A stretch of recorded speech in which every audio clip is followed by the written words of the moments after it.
Hi, this is Gary Fong, and I'm going to talk to you about connecting your flash to your camera.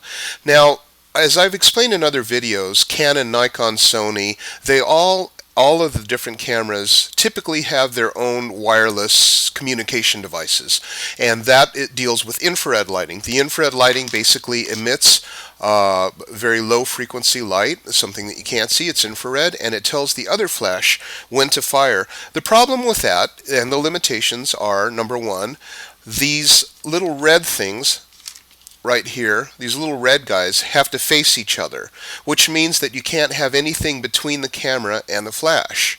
That's the first limitation. And then the second limitation is, of course, distance, and because it's light, you have issues using in bright light.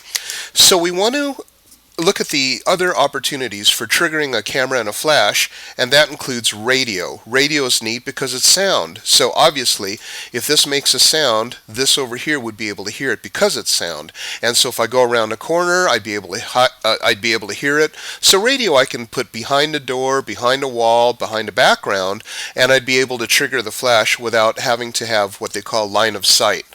So this is a little bit of a confusion because you can go to the stores or the internet and buy yourself a very inexpensive, what they call wireless trigger. This is one. This one's called. This is a Phottix, and it consists of one unit that goes onto your camera's hot shoe, and the other unit that goes onto, for example, a light stand, and then another one that goes onto the flash. This right here is a non-TTL solution.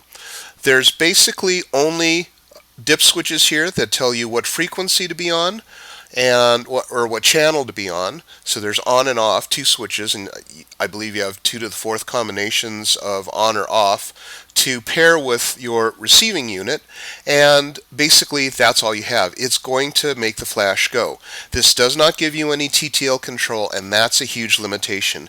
You need TTL control, but especially with off-camera flash, because it's kind of tough to be able to meter. Now you can use these, but you'd have to put it into manual flash, say for example half power, quarter power, and then you'd have to test by changing your shutter speed and your aperture to be able to make it work. So that's one way that you could go into off-camera flashes, although I don't really see a big benefit to this over the infrared systems that come with the cameras. In fact, the infrared systems have groups, which I call exposure groups, that you can change the exposure from one group to the other, and they also have channels. So with that, you have a lot more creative flexibility than you do with these things, and especially on those, they have TTL. This right here is called a radio popper system, and the radio popper system is very cool. This goes right on top of your camera, and what it does is it actually senses the infrared pulse from the camera on this little guy, and then it'll transmit a radio sound. So basically what it is, I like to call it a analog to digital converter, or infrared to sound converter. It looks for the infrared pulse from the camera, and then it sends out the signal from that camera to another one that holds your flash way off in the distance. It'll go quite a distance, and again it's sound, so it'll go around the sound. So let me explain this in a more clear way. The radio popper is an echoing device. It basically takes the TTL system that comes with your camera, and it turns that infrared system, the one that cannot see around corners or around heads or pieces of furniture, and it turns it into something that can. The controls are exactly the same as the camera, so you would work with it as if you were using an infrared system. Now, I've used the radio popper, and there is a limitation to it, and it's a little bit finicky. Right here, you see this little eyepiece, this rubber eye cup.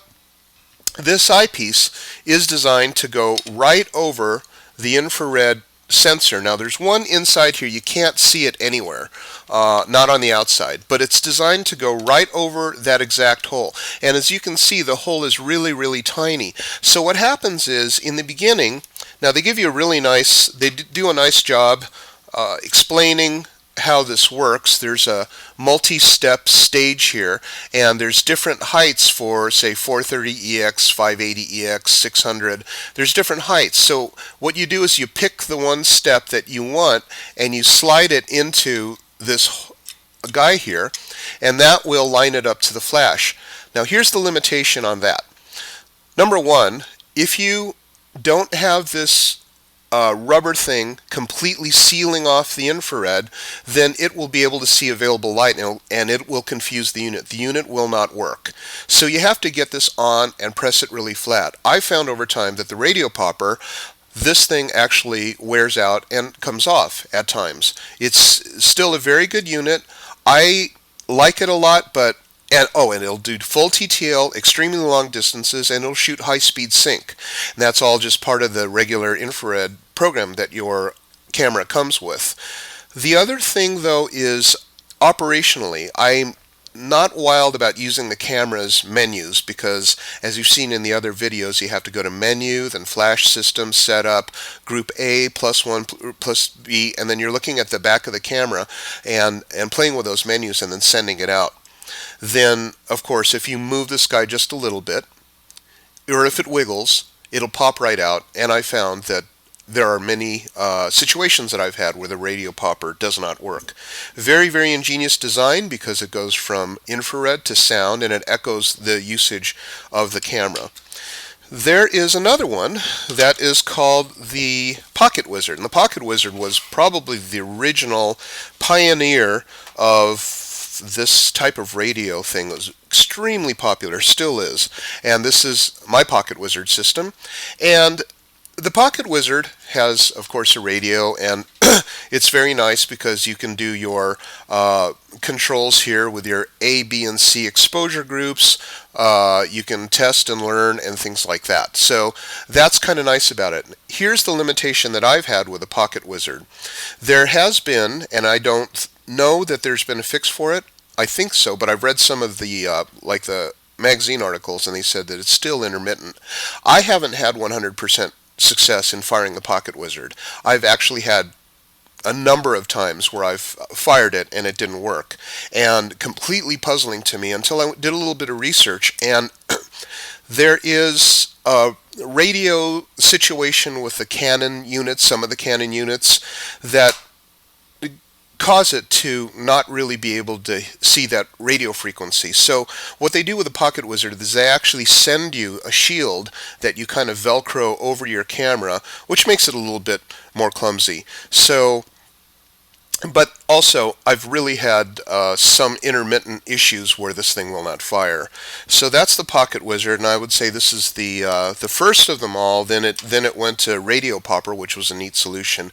But right now I've been choosing the Phottix line of slaves, and I'll show you why. The Phottix is really cool. It has things that are just so simple that the other ones don't have. For example, there's this really huge LED back here, and this LED will just basically give you the controls for doing your exposure changes. So I don't know if you can see that, but it's really cool. There's a plus, a minus, a select. There's actually a high-speed sync button, so if you want to go to high-speed sync, you can do that.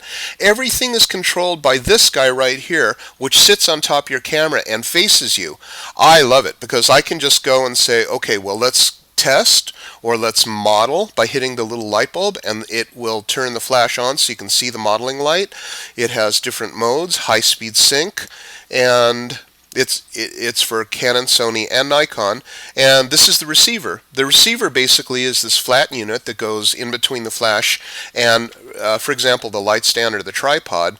But what I also like is it's got these really simple buttons. So if you want exposure group A, B, or C, you just click. And those of you who saw my other videos that show you how to do that exact same thing on, say, for example, the Canon or Nikon system. Sorry, I had to turn that on. For those of you who saw it on the Canon and Nikon system, that is quite a number of menu clicks to be able to, say, for example, change exposure group B to -2 stops. You literally have to stop what you're doing, go into the menus, go into the flash system, controls, off your camera, and use it. Whereas this one right here, I can just walk up to the unit and say, I want to be on channel 3 right now. I want to be in exposure group B. And then I go to this guy here, and then I choose exposure group B and say TTL -1. Super, super simple. I believe I'm going to be doing a video on how to use this, but that's the comparison between the three systems. And the Phottix is the newest, and I believe the most technologically advanced. It gives you TTL, ETTL, it gives you high-speed sync, great distances, sound, and also very, very cool navigation. And also, I have not had a problem with this thing not firing. I'm not paid by Phottix. I'm not paid by anybody. I just use all of the stuff. That's why I have all of it, because it's my job to test them. So that is my completely unbiased, unpaid for opinion about the new radio triggers and the little inexpensive trigger thingies. Okay, so I hope that's all clear. If you like what I've got, and I've got a lot more videos coming, please subscribe to my channel, and we'll see you soon with more lessons. Thanks.